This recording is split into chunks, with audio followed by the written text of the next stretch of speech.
Hi, so I wanted to do a video tonight about relationships, specifically about ways you can perhaps help equip yourself when you're faced with relationships that are really deeply challenging you on some level.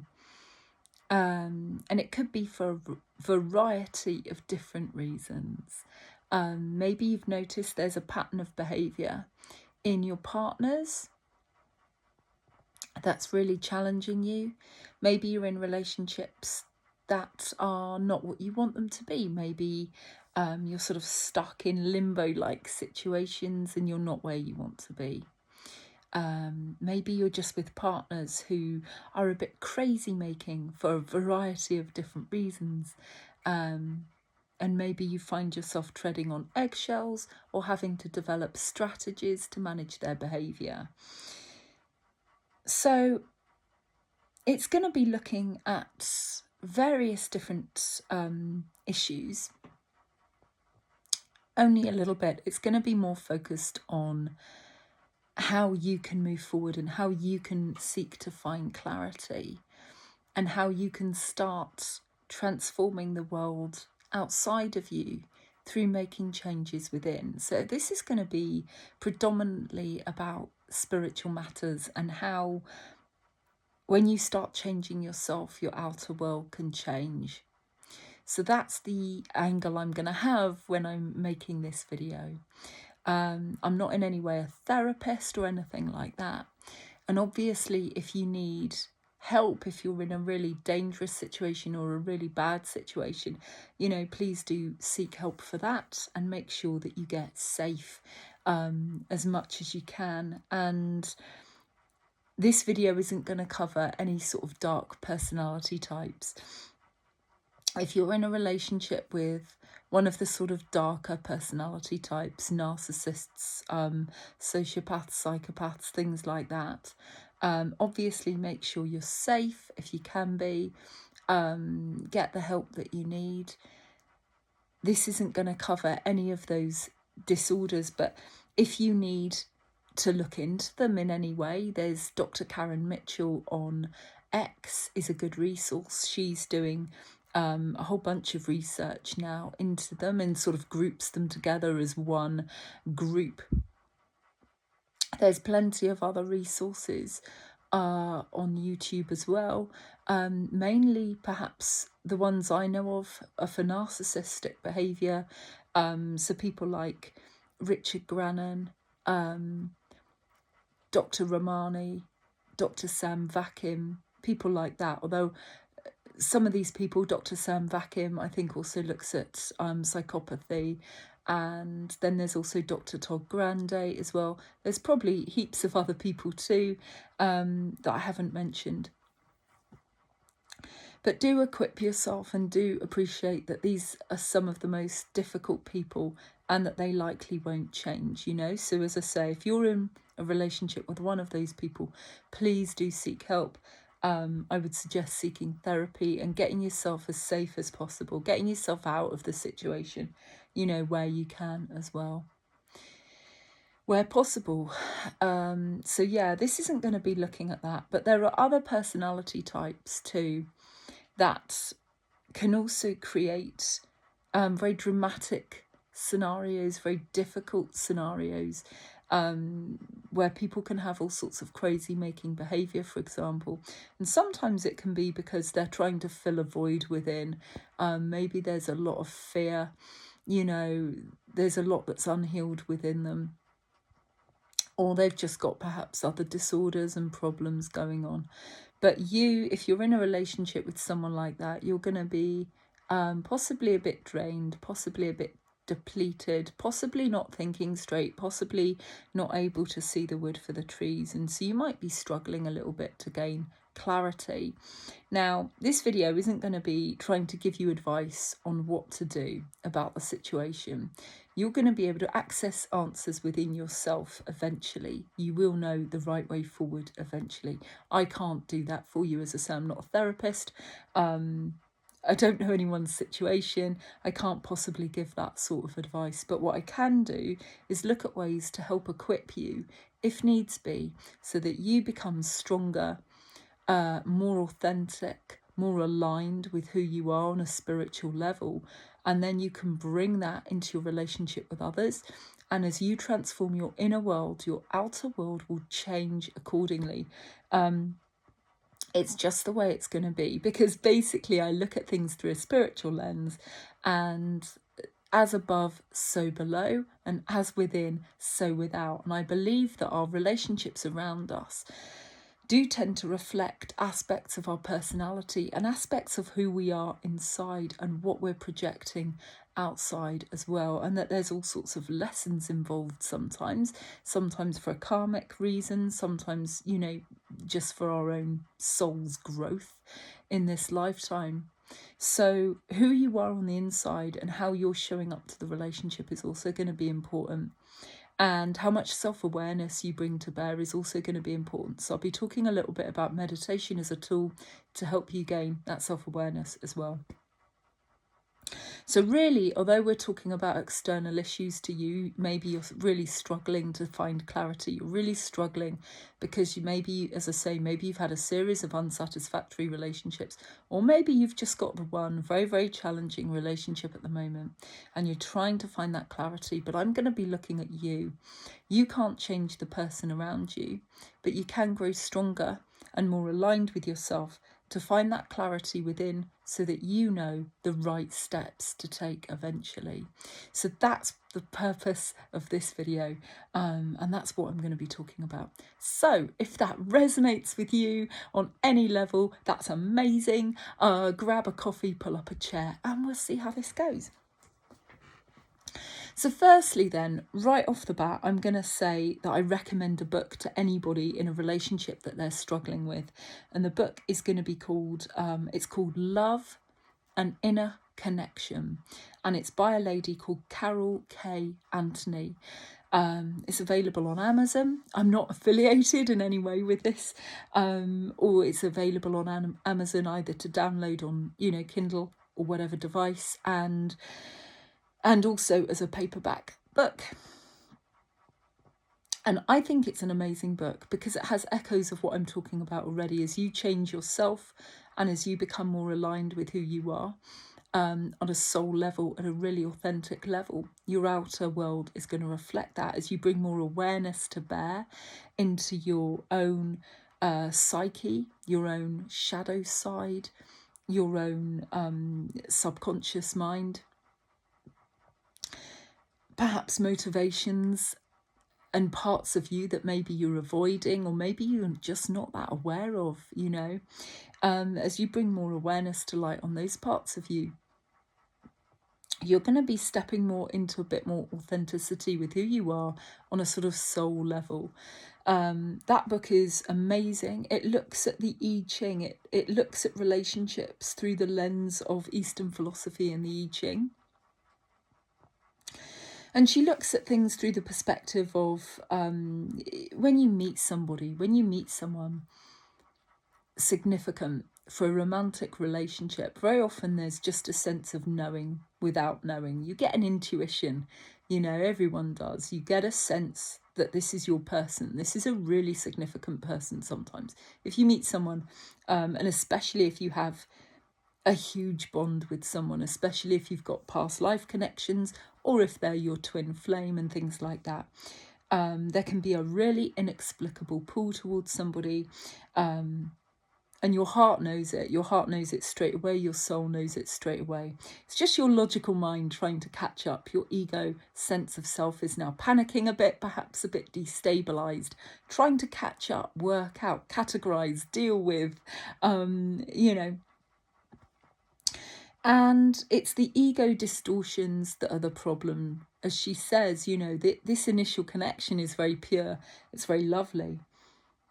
But who we are at an ego level, what we bring to bear to this relationship, is very often what can cause relationships to fall over or break. I mean, I tend to believe that not everyone is meant to be in our lives forever anyway. Some people are meant to be in for a short time. And you know, other times it is supposed to perhaps be a longer connection. But in any case, it's the ego. It's the ego's way of looking at the relationship and acting that causes the problems, you know, with regard to your connection. And she looks at those, and she looks at some of the problems that people will be bringing. Perhaps you're acting out of fear, and that can be a very distortive thing, you know. Perhaps you are stepping outside of the boundary of you and maybe stepping into someone else's space. Maybe you're doing it to try to heal them or to help them, or maybe you're just taking ownership a little bit and stepping over boundaries a little bit because the ego perhaps might want to dominate and all sorts of things. So there's all sorts of ways in which the ego mind can cause problems within a relationship. And so I just recommend this book to anybody because it's a really great way of just shedding a bit of light and a bit of illumination onto our own actions and what we bring. And with that in mind as well, what I'm talking about here with this video is you can't fix the other person that you're with. That's impossible. You can't fix them. It's not your job. It's not your job. You can stand with them. You can try and help them to some degree, but you can't fix them. Only they can do that. That's their responsibility, you know? But you can work on yourself. And if you're in a space where you're really stuck, you're really struggling, you love this person very much perhaps, but you can't see the wood for the trees, you're really, really at the end of your tether, you know there's problems, you don't want the problems to continue, but you seem to be perhaps stuck. Maybe you're on a merry-go-round where there's problems, they seem to get resolved, but then you come up against the same problems again, the same problematic behaviour maybe, you know, so you can't seem to get off the merry-go-round. Then I would suggest that it's a really good time to step away. And if you're experiencing other problems too, I would suggest it's a really good time to step away and take a bit of time to reflect on who you are as well and how you're showing up, and to nourish and cherish you, and to do a bit of inner work, just a little bit. It doesn't have to be loads, but having a little bit of insight and awareness into who we are, and trying to flood our conscious mind with a little bit more awareness is just a really good idea anyway. And there are a few different tools you can use to help in this regard. One of them right off the bat is meditation, and I tend to recommend that all over the place. If you're of reasonably sound mind and there's no reason why you can't meditate, then I would just suggest it. You know, meditation is going to open a bit of a doorway to something bigger than you. It's going to open a doorway to the divine, but it's also going to help you. It equips people. It's been likened to a toolbox for the mind. It helps people act more skillfully because they become more aware. There's less sort of knee-jerk reaction and more thoughtful, skillful response. And it helps you become aware. As I say, sometimes we can act without really thinking and without really knowing our own true motivations. And meditation helps there as well. So it helps for a variety of different reasons. It helps us to know ourselves. And with that greater knowledge comes a sort of easement in our dealings with other people. We can start to see our own motivations at play, but so too can we start to see other people's motivations at play a little bit easier as well. And perhaps it gets a little bit easier to manage other people as a result too, from a place of loving compassion, you know. The first place to start is loving and nourishing and cherishing yourself and coming back to your own centre. Especially if you're in a relationship with a really high energy, crazy individual and they're just bouncing around, you know, maybe they're bouncing off the walls a bit and you've been a bit depleted, a bit at the end of your tether. Coming back to your own centre. Meditation will help there. so too will just a mindfulness practice. So I would suggest going along, finding your local Buddhist centre to practice some meditation techniques. And if you can actively go there, I think it helps sitting with other people to meditate, because I tend to feel like the group energy helps pull you into a meditation anyway, because I feel like it's quite a powerful energy. So I would recommend doing that. You know, you don't need to spend hundreds of pounds on a transcendental meditation course or anything like that. I would suggest you can even, obviously you can just pick up a video for free online and do that as well. But as I said, I find the discipline and the practice of being in a group with other people really beneficial if you struggle at all. And just nice as well, because very often at a Buddhist centre you'll do the meditation and then you have moments of reflection afterwards sometimes, where you can sit around, have a bit of a chat and go into things in a little bit of a deeper way, which can be really of benefit too. So you don't have to be a Buddhist to go along, just an interest perhaps in knowing yourself in a deeper way. So there's that. It's also mindfulness courses as well. And they can be really beneficial for a similar reason, because it pulls you back into your centre. You just come back to yourself a little bit. Obviously, walks in nature. If you're in your head, you're really struggling, drop that line of thinking if you can. Just gently drop it. And then just find a lovely spot in nature somewhere, and go out with a camera, etc.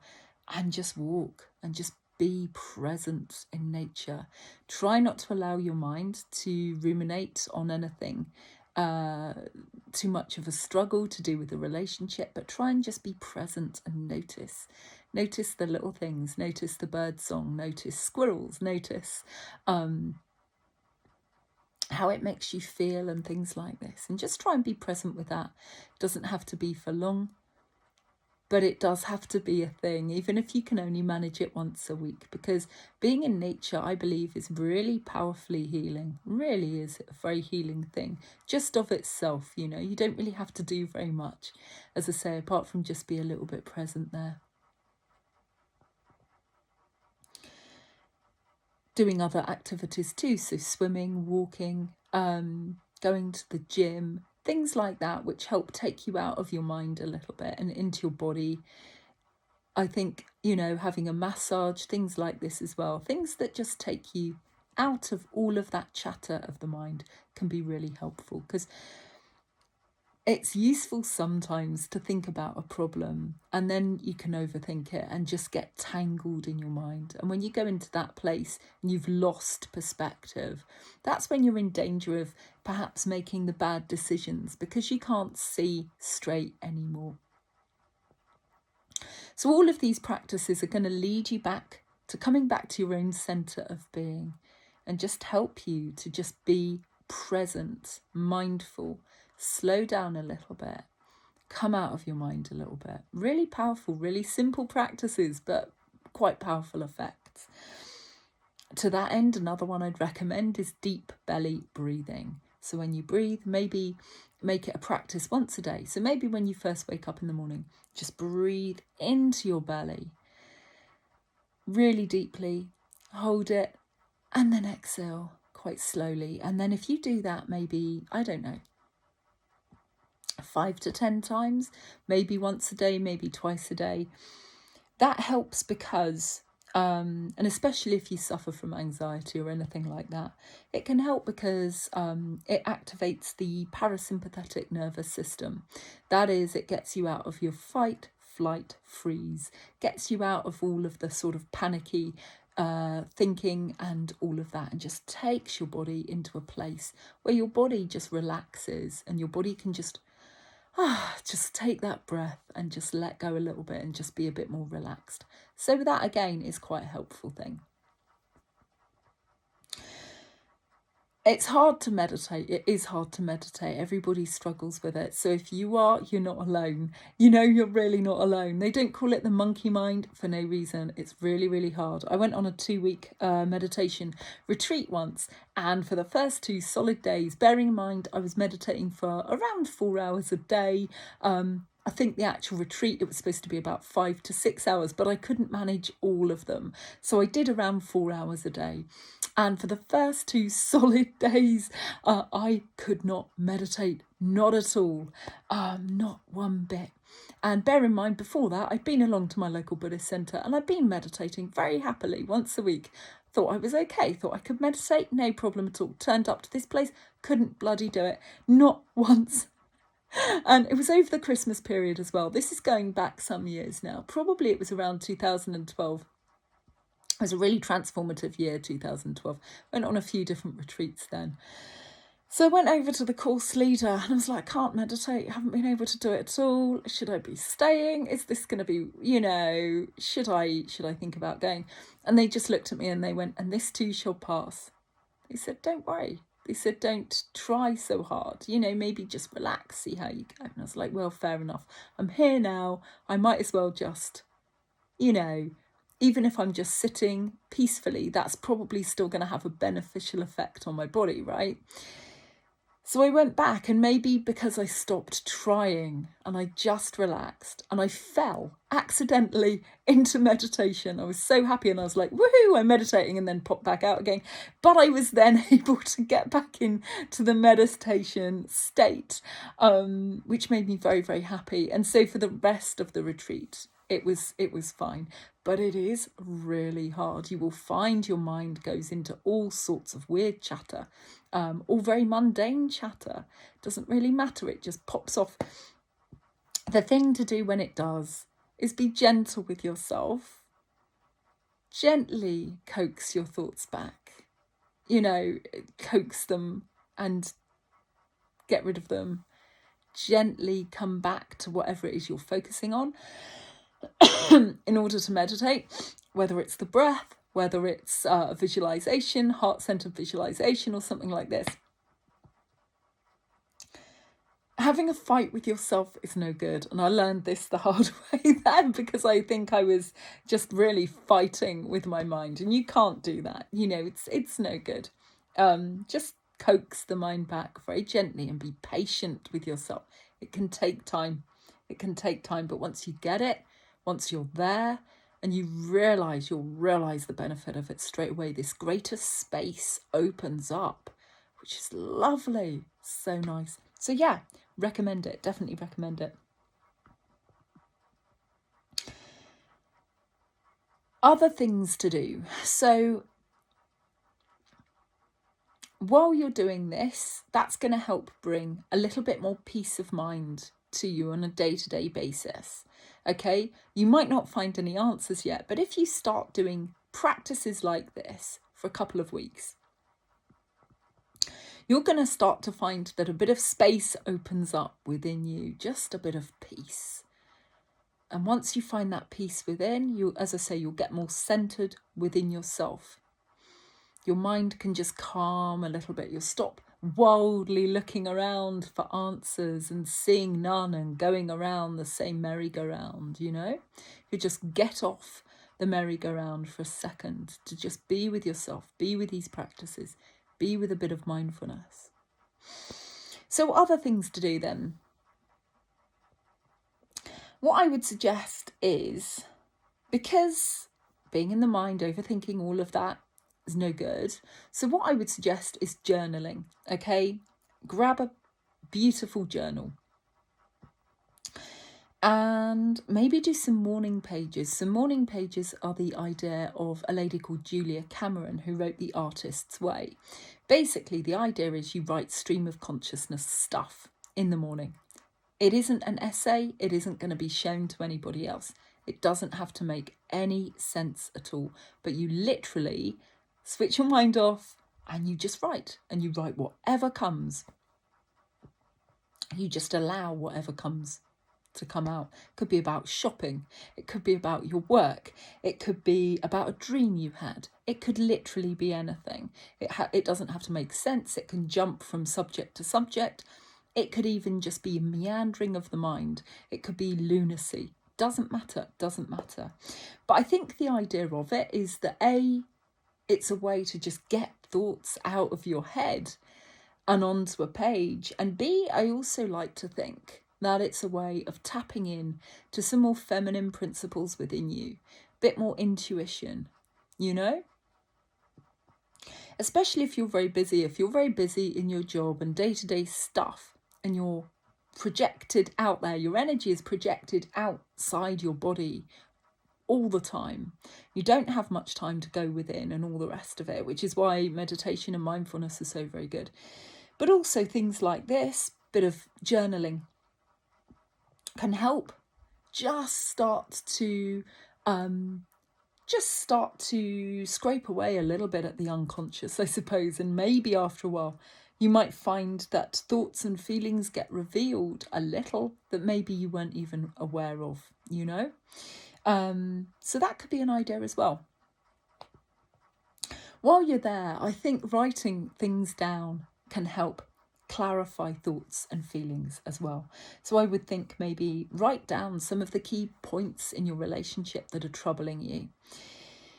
But I would suggest having 2 columns. So on the left column, you write down, say, the top five challenges that you face. But then opposite that, how do you show up with regards to these issues? So say if your person is showing up in, say, a not very truthful way. So say you know that sometimes, because we can tell, can't we, when people around us are hiding a little bit or not quite being open and honest. And so maybe you can see that they're hiding things. They're not being open and honest. They're not being truthful with you, and maybe that bothers you. And then I would suggest you then write down, do you show up with honesty? And so on and so forth. And just see if there's any correlation there. It might be that she, you know, or he doesn't show up with honesty, but that you do. But it might be that you can go, well, actually, no, I'm not quite showing up with honesty there either. So it just gets you thinking about how you're showing up to things. But equally, have a think about offshoots of behaviour there as well. And what do I mean by that? Well, because I believe everything is a mirror, and that doesn't mean that you're showing up with the same behaviour. So they might be showing up with some really crazy making behaviour, say. But I would say there would be something mirrored there within you. And it might be, or something there that's challenging you that you need to look at. So it could be that they're showing up in quite a dramatic way and that you're finding that a challenge. But then maybe think about ways in which you're showing up. Think about ways in which you deal with it. Are you dealing with that in a skillful, open, honest way? Or are you hiding from the issue itself? And maybe think about also overarching issues. So say if somebody is showing up in a way that is disrespectful, disrespectful to you, or not giving you the love that you deserve, say, or the care that you deserve, I would then look at how you think about you. Yeah, so you can go, well, they're not very honouring of this relationship, or they're a bit thoughtless, or they're just not giving me what I need. They're just not showing up with as much love, or they're not treating me with respect anymore, or things like this. So I would then look at how you're showing up. I would go, okay, so do you have love for yourself? Do you have care for yourself? Are you treating yourself with respect? Do you project that respect? You know, do you hold firm in that? Do you have any issues regarding these things? Because again, that would be a direct mirror then of an area in which you're lacking potentially. That's because if people are treating us with disrespect, say, but we're still with them, then there's a potential boundary violation there, right, with the lack of respect. But then there's also the way you're showing up and the fact that you're allowing this behaviour, maybe even making excuses for it, which would also speak to that lack of awareness perhaps within you, but also speak potentially to that lack of self-respect within you. If you can fix that hole within yourself, if you can fix that situation within yourself, your outer relationships will naturally change, because you're going to find it easier to make decisions. You're going to find it easier to bring clarity to the situation when you really care about yourself, and when you treat yourself as you would treat a dear friend, with that love, that respect, that care. You're going to more easily see, potentially, you're going to go, oh, well, no, they're not treating me that way at all. You know, they're not treating me with that care. Okay, so this has got to change now, you know. You're going to just perhaps more easily be able to see. Because that's the other thing as well. If we are lacking in these sort of areas, it may just be that you don't even see. You can't even see that you're not being respected. You can't even see that you're not being treated right. They're not showing up in a proper way in your relationship, because you've long forgotten maybe how to care and nurture and cherish yourself. Maybe you're sort of busy running around after other people. So you've just forgotten. You've forgotten that self-care is really important as well. New Agers tend to talk a lot about loving the self, which sounds all a bit narcissistic. And I know they don't mean it like that. They just tend to mean having that self-care, you know, having that regard for the self. Everything stems from there. You know, it isn't selfish to want to treat yourself right. This isn't about focusing on you, becoming a narcissist, loving yourself, adoring yourself, anything like that. But it's about liking who you are. And it's about forgiveness for yourself for any perceived wrongdoings. And it's about being able to move past them, forgiving yourself, having compassion for yourself, having care for yourself, and liking who you are, and standing tall in who you are, and saying, hey, I am actually a good person. I'm worthy of love. I'm worthy of just being treated with respect and care, as any other human would be. But really feeling into that, feeling that in your heart as you say those words, you know, and sitting with it and seeing how it makes you feel. Because you are. Everyone is, you know. So if respect is an issue, and it often is, then yeah, I would say definitely do that. Definitely work on that. And that could take a bit of time to work on. Maybe you might need to go to a therapist to help you.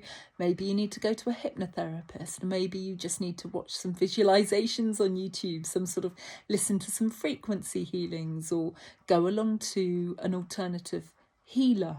I'd recommend any and all of those sort of things as lines of inquiry to help you, to help you find out perhaps at what point you stopped having that decent regard for yourself, but at least to be able to plug it now, and at least be able to move into a different energy now, you know?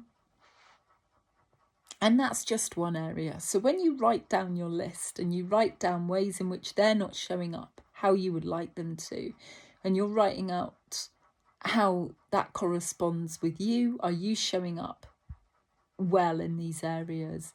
But are there any offshoots of that in which they either mirror your behaviour, or in which you perhaps not showing up with that regard for self is perhaps allowing or enabling their behaviour, you know, in ways that you're not even consciously aware of? So I guess I've put this perhaps in a bit of a clumsy way, but I guess it's just allowing that inquiry to open up and writing it down and having a little think about it, and then walking away. Don't go into overthink, have a little think, sit down, write down some notes. Maybe do some mind maps. You know, it doesn't have to be a precision thing, just a few ideas that you're jotting down, just a few thoughts, and just allow whatever comes to come out. And then walk away, do something else, go and play a computer game, go and watch a film, go for a walk in nature, etc. Let your subconscious chew on it for a while, you know, because whatever we bring to our conscious minds and think about, at that point, our subconscious is also involved, you know, and sometimes it can take a day or two, maybe a week, and you'll get hit by an idea or an insight or an intuition. And it will be perhaps because of your subconscious that's now produced some thoughts and ideas on this independently of itself without you really having to do very much at all. This is why sometimes you get hit by that genius idea when you're in the shower. You haven't got any means of writing it down or doing anything with it. But that's one reason.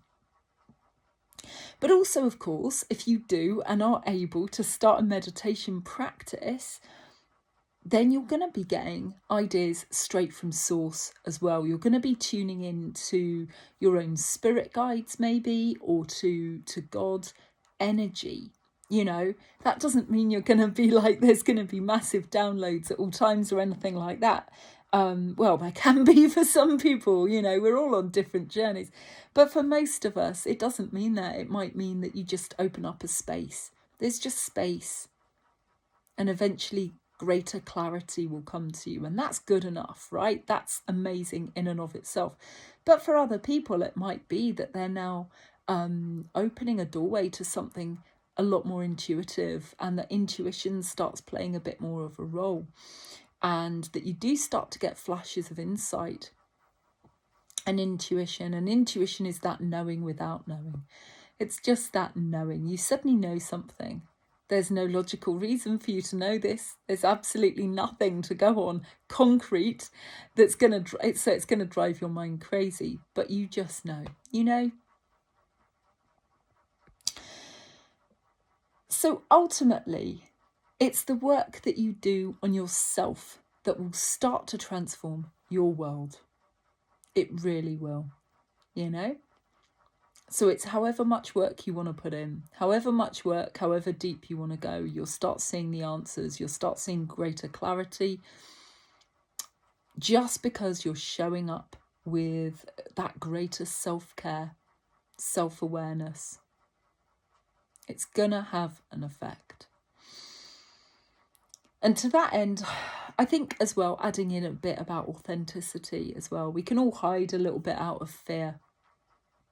Very easy to do if you've been hurt before, if you've got other problems going on in your life. You know, sometimes it can be very easy to just shrink back a little bit and be a little bit fearful, and then maybe not be quite authentic with another person, maybe holding back a lot, maybe not speaking your truth, or maybe not confronting issues. Maybe you can be a little bit avoidant. Maybe you're afraid to speak out for whatever reason. You know, you might think, well, if I speak out on this, I might lose them. I might, you know, I might frighten them off, or I might lose them. Or maybe you just think you'd rather not rock the boat, you know, if you're with quite a highly dramatic person. Especially with someone like, say, borderline personality disorder or something like that, you know, people who can act up in quite dramatic ways. So it's just finding that authenticity. And ultimately, so long as you're authentic with yourself, again, that's a good place to start. And again, part of that is awareness, because you might not have been showing up with great authenticity, even to yourself. You might not have been admitting truths to yourself. Again, maybe out of fear, etc. Maybe sometimes purely just because you're so distracted by the world, you hadn't noticed changes taking place within, and so on. But when you start to show up with that authenticity for yourself, again, that's going to start to transform your world. When you start to develop a relationship with spirit or with meditation, it can start you on your own sort of journey towards greater truth, greater authenticity. And the more you develop your spiritual connection, the less fearful you're going to be, because the more you're going to start to understand that you're more than just your body. You might have a theoretical idea that you're more than just your body, but this is going to give you a sort of experiential knowing that you're more than just your body. And that's very powerful, really powerful. This is why I bang on about meditation quite a lot. It's a really powerful thing. So that starts to empower you. You start to realise that actually you've got the answers within all along. You know, Buddha had said, go within, find your own answers. You know, we can all of us look to gurus from time to time. There's no problem with that. Or look to other influential figures to help us on a path. But then the rest of the journey has to be you. You can go within and find answers within yourself. You know, all of us can, and all of us must, because ultimately it's your journey. It's not anybody else's journey. It's not the guru's journey. It's not anyone else's. It's your journey. And so eventually you have to be strong in and of yourself and to be able to find those answers. And it doesn't mean we stop leaning on other people altogether, because of course we don't. We're all human. You know, we're going to ask for help from time to time from others, and we're going to seek a bit of advice or a bit of guidance or what have you. That's all normal. But ultimately, empowering yourself is the best thing that you can do, recognizing that you're the hero on your own journey, so to speak. You know, it's Joseph Campbell with his book, I think it is literally called The Hero's Journey or something like that. And I think he looks at sort of myth and things like this and ties it in with the sort of human journey, possibly with a sort of Jungian perspective, I believe. But anyway, that's an aside. So there's a journey, and it's about empowering yourself. And a quick note on the law of attraction as well. The law of attraction is a sort of spiritual buzzword about how to attract all the good things into your life and all the rest of it. There's a lady on YouTube called Moonlight Guidance, or her channel is Moonlight Guidance. And she speaks on the law of attraction quite a lot. And I think she just puts it really, really well, because she says, look, the law of attraction is basically about the idea that you know what you want, but you're okay without it. So you can stand on your own 2 feet, you're okay without it. And then you can attract into your life what you want. So you attract, you don't chase, you know. And I think that's a really good way of looking at things as well. Just from a healthy perspective anyway, you know, because it's very easy when you're in a love relationship, as I say, to have all sorts of distorted behaviours. Love and all the concomitant sort of feelings can be some of the most powerful feelings to deal with, and they can distort pretty much anyone and anything, you know. So powerful, can knock anybody sideways. Even the strongest people are going to be brought to their knees at some point, because it's such a difficult terrain to traverse sometimes, and people can get filled with all kinds of yearning, all kinds of thoughts and feelings, some of them very distorted indeed. So it's really vital to have something to counter that, to have some form of practice that keeps you strong within yourself, you know. And so I think that perspective is really, really healthy. Know what you want, but be okay without it. And it can be a challenge if you're in a relationship with somebody and maybe there's a lot of yearning, maybe it isn't very fulfilling, or maybe they're withholding a lot. And so you find yourself in a place of yearning and obsessing over them and all sorts of things. It's a real challenge. But within that challenge, there are growth lessons. And the growth lessons would be about exactly that, standing in your own power, coming into you, lessons about codependency, about addiction to relationships maybe, or to love, you know, all of this sort of thing. There's always a lesson, there's always something to learn. So I think it's really worth bearing that in mind as well, you know. I really, really do. And it can be really hard. You're not always going to get it right. You're going to find days where you're still on your knees, potentially. If you're in that sort of situation, you know, where you're absolutely trapped in this sort of yearning, endless quest for, you know, Maybe there's a breadcrumb trail or something like this. Maybe it's just extremely difficult and you're just hoping and praying that they feel the same, and so on and so forth, you know, but you're not really sure. You're in some sort of, it's complicated thing, you know. And I've had a couple of relationships like that in my life as well. And it's so challenging. It can be a bit of a dark night of the soul situation. But again, it's very, very empowering to come back to yourself. And it can take an awful lot. Having faith in God or Goddess can help there as well. To know that whatever's for you won't go by you. And to have faith in that. To have faith that they're working with you. And that's another thing to add here from a spiritual perspective as well.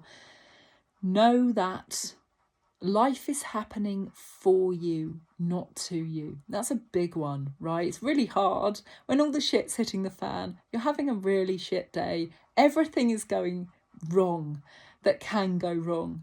Okay, you might just think, well, that's not true. This is hell. You know, this is no longer fun. It's turned into something else. But having that perspective takes us out of victim mentality. So it's really, really empowering. Really empowering. And to an extent, we do co-create our lives, right? That's what I've heard so many times from people who've had near-death experiences and come back to tell the tale. And they say, look, you know, when you pop off to the other side, everyone goes through a life review, which is never a sort of really judgmental thing or anything like that. You just literally have a life review. But it does help course correct, you know, it really does. But then they also do say that sometimes they chat with their spirit team on the other side, and sometimes they realise that actively our lives are a co-creation with spirit before we got here, in between lives. Some people work out to the nth degree what they're going to look like, who they're going to marry, all their sort of main key points. I don't know if we all do. I don't know how much is down to spirit and how much is down to us. But the point is, we kind of signed up for this, you know, even when it's dark, even when it's challenging. And it really helps, I think, to kind of remember that, because sometimes it can be crazy out there. It's so dark sometimes, this world, isn't it? It's so difficult to see the light, to see the good, to see love. But we have to hold on. We have to hold on to those aspects too, you know, because ultimately God is love. That was my experience during a plant medicine retreat on the same year that I went and struggled to meditate.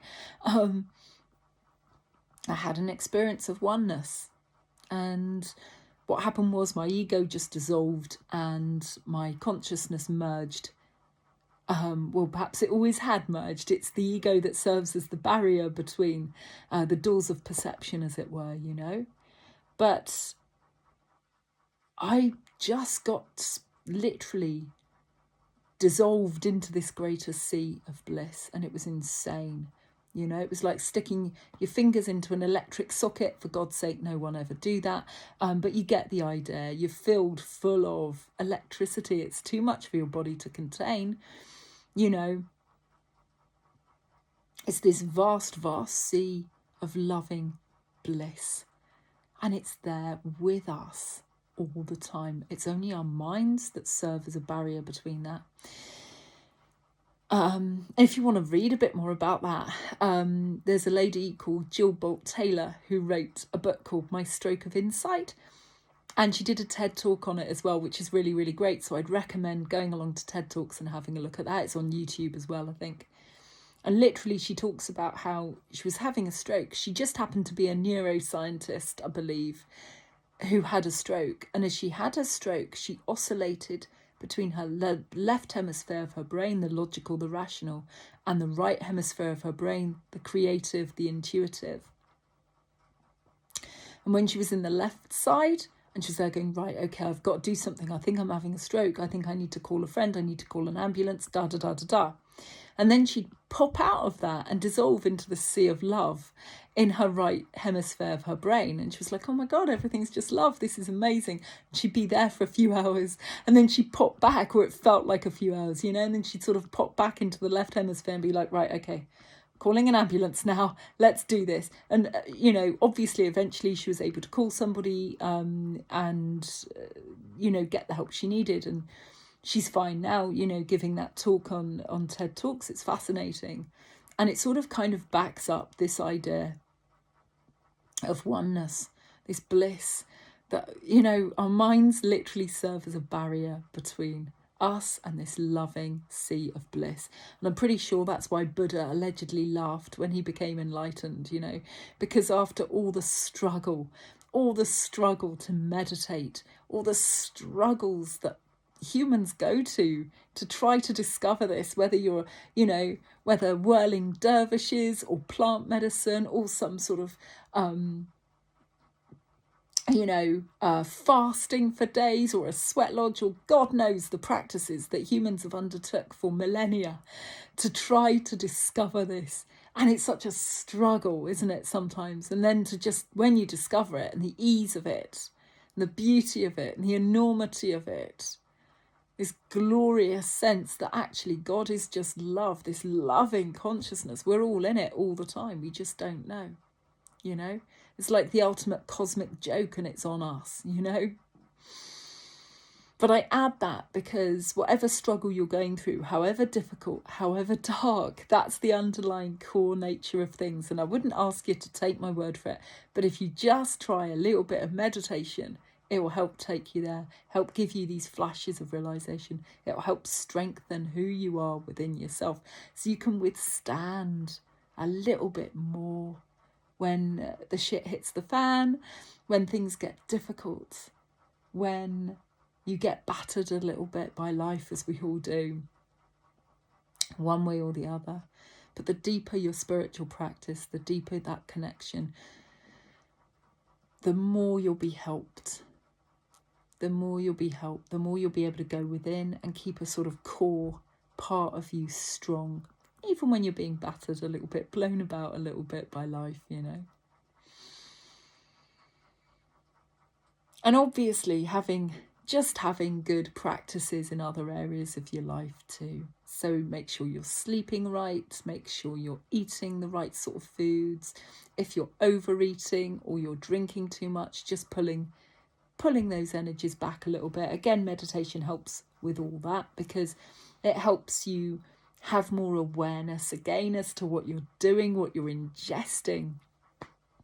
When I started meditating many years ago, I found I just naturally wanted to stop eating meat and naturally wanted to gravitate towards more sort of vegetarian dishes and things like this. And I naturally wanted to have more cleansing processes and things like this. I also went to flotation tank as well. I did a couple of flotation tanks and that was very interesting. I found, you know, I was having a couple of visions in there. You're drifting away in this really, you know, sensory deprived environment, but it was very beautiful. I came out of it just feeling so cleansed, so good. So I'd recommend that as well. Try different things and see what works for you, because we've all got our own things that work for us. You know, it might be that you're really taken to Tai Chi or something like that. You know, that looks like a beautiful meditative spiritual practice as well. It might be that you prefer movement rather than just sitting for hours on end and wrestling with your mind. I also went to Osho Lila, a retreat centre in the UK, based upon the principles of Osho, and I spent about a week there. And one of the things they do there is a meditation. They call it a meditation. It's mental. Basically, what you do is, because Osho reckoned, well, we're all rubbish at meditation in the West. We can't do it. Our minds are too full. It's just impossible, you know. So he cooked up his own crazy bonkers meditation, which was good fun to do. It was actually really empowering. So I'd recommend, you know, if you find yourself at a loose end one weekend and you think, hey, what shall I do? Maybe take a look at their retreats as well, if you want to try something really different. But it was interesting because what it is literally you partner up with someone and you cycle through emotions. So it's quite a challenge, actually. It's quite challenging. And you go from, say, being quite angry and just roaring, and then you transform that into, you go from that to going to sadness, thinking about something that makes you sad to the point that maybe you're in tears. And this isn't necessarily in the right order. And then you find something that makes you laugh, and so you're there laughing and happy, and then you oscillate through these particular emotions. And literally, I think you end on the happiness. I think you start off probably with the sadness, you go to the anger, you end up with happiness, something like this. I can't remember, it was 3 or 4 different states, I think, that we were in. And what that looked like was probably mental. Lots of people running around, beating pillows, I'm not even joking, just getting out all of this emotion. But actually, it felt really empowering to do. I was very surprised. But what was especially interesting about that was how quickly we can move from one emotional state to another. And that's been good for me, because I found that if you're in a state where you're quite sad, and maybe if you're given to wallowing in sadness, so maybe you find you're quite sad and you can't really move very much and you can't really do very much, and you're in this lethargic place. If you move from that to anger, it's really empowering, So if you go from that state to going out in a garden, preferably very removed from your neighbours, and maybe just roaring out, just shouting out and letting that anger come out of you, it can be a really empowering thing. So it really surprised me as well how quickly you can move from one emotional state to another. It taught me a lot, and it taught me a bit about how to transform emotions into something a bit more empowering, or into something a bit more just something a bit different that you can work with.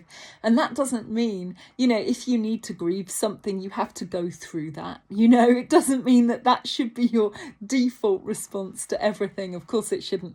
But if you find yourself a bit emotionally stuck, that could be quite a useful sort of thing to try as well. Maybe, I don't know. As I say, it looked mental. I lost my voice completely for a couple of days afterwards, but it was interesting and something very, very different, So yeah, I'd recommend that you just start a bit of a journey of self-inquiry and think about how you show up to things. Get that book if you can, because it's golden.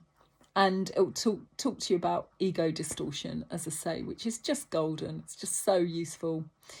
And think about how you're showing up and ways that maybe you can do better. Don't go into guilt. Don't go into self-admonishment. Just think about ways that you might want to show up a little bit different. And of course, some of it might be that you're protecting yourself. If you're showing up in, say, an avoidance style or something like this, or if you're going into fearful behaviour, there could be great reason for that. It could be that your psyche is literally trying to protect you, All you can do is be the best that you can do, bring the best that you can, So don't beat yourself up if you're not able to do any more. If you just think, oh, you know what, I can't confront this right now. I can't deal with this right now. I want to bench it. I want to compartmentalize it. I'll come back to it when I have a bit more energy. That's all fine. It's whatever you can do. But just having the awareness of it is key. And if you didn't have that awareness before, if you've got it now, then that's useful, right? Because you can't work with what you don't see. So bringing a bit of self-awareness to play is really key to anything else. It's really key to anything else. And once you change, as I say, the more you can level up, the more you can expect other people around you to level up to match you.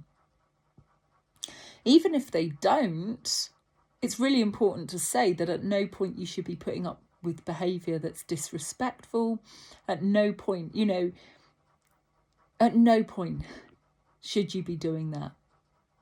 Okay, I can't stress that enough. It's not okay for one human to be showing up in a way that's less than respectful, that's draining you, that's hurting you, that's bringing you down, all the rest of it. It's not okay. It's not okay. What I'm talking about is if you empower yourself by learning about how you're showing up, and if you're able to level up, and you either are or you aren't, if you haven't been showing up in truth, say, and you're able to do that, then perhaps you're more able, or if you haven't been able to have that self-respect, then you're going to perhaps be more clear in seeing that lack in other people, that they're not bringing that to you. But even if you can't see it fully, even if you're vaguely aware, and if it's dancing around the peripheries of your mind and you think, you know what, they should be showing up with something a bit better than this, I haven't really got the energy to deal with it right now, and I can't really look at it too much right now because it's too upsetting, or, etc. But I have some idea.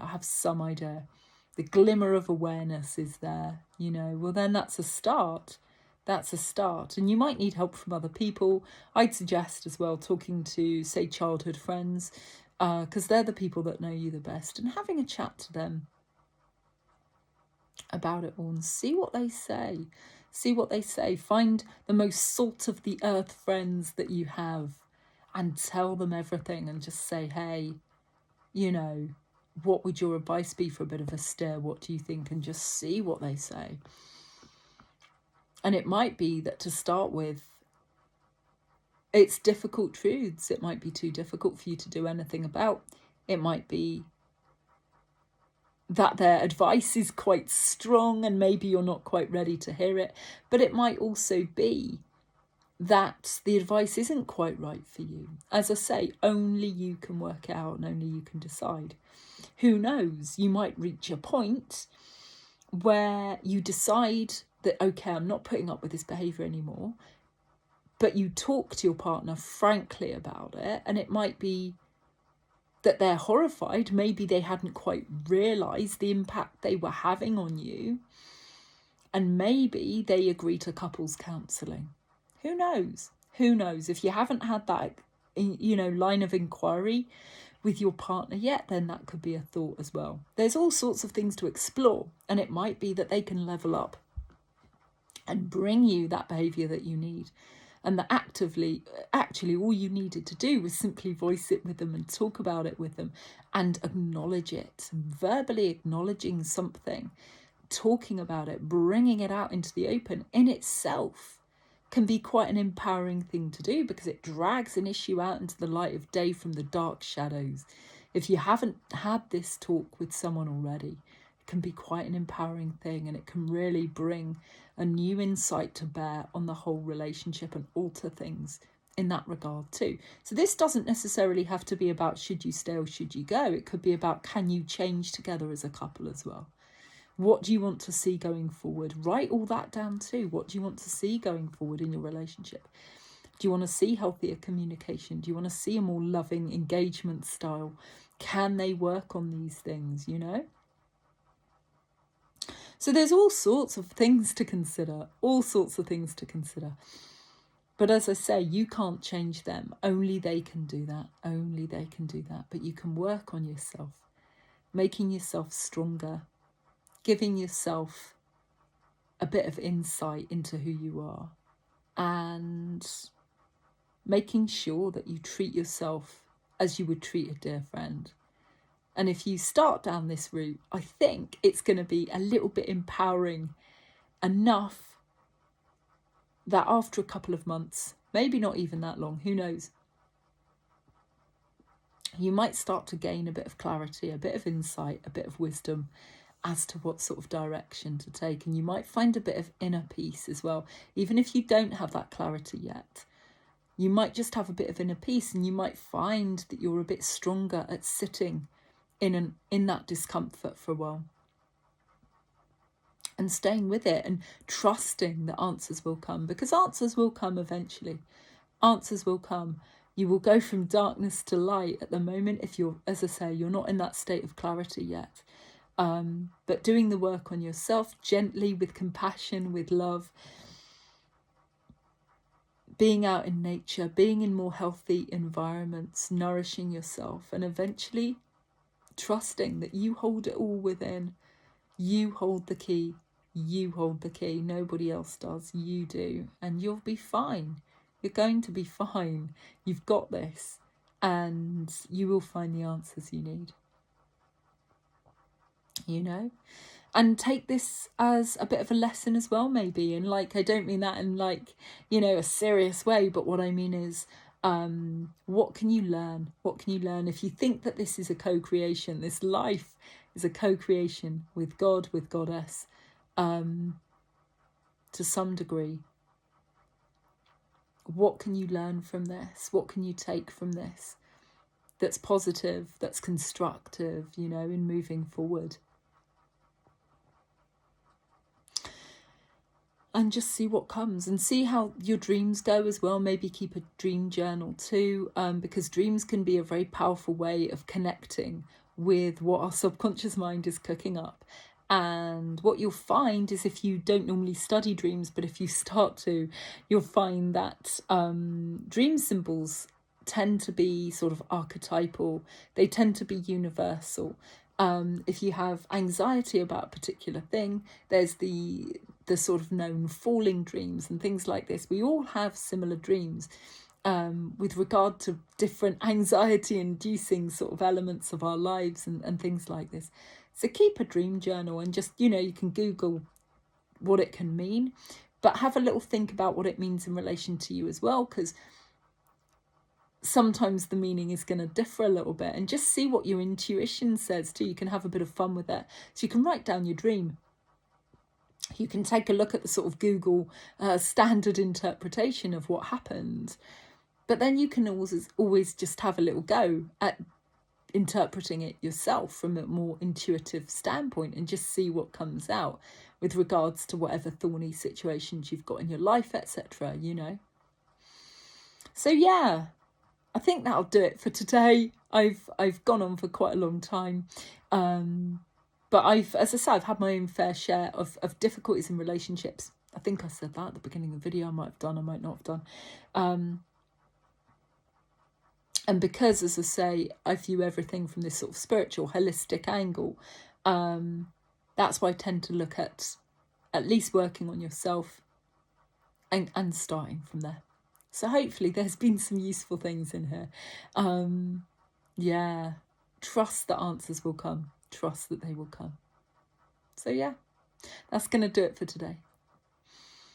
I hope you're well, apart from whatever you're wrangling with. I hope this video finds you hopeful and happy with a whole new year ahead. You know, whatever 2025 will bring, let's hope it's something pretty interesting, exciting. Interesting from a good standpoint, you know, exciting, I don't know, fun. Let's hope for good things. And I wish you all good things, whoever you are watching this.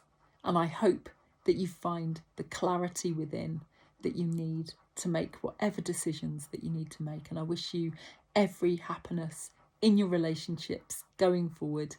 And there's no reason you shouldn't be in a happy, successful, loving relationship. You know, if you're not at this time, as I say, either this can transform, or I wish you the strength and the courage to be able to make whatever changes you need to make eventually. So yeah, take care, have a good evening, and wishing you love and God bless. Take care. Bye.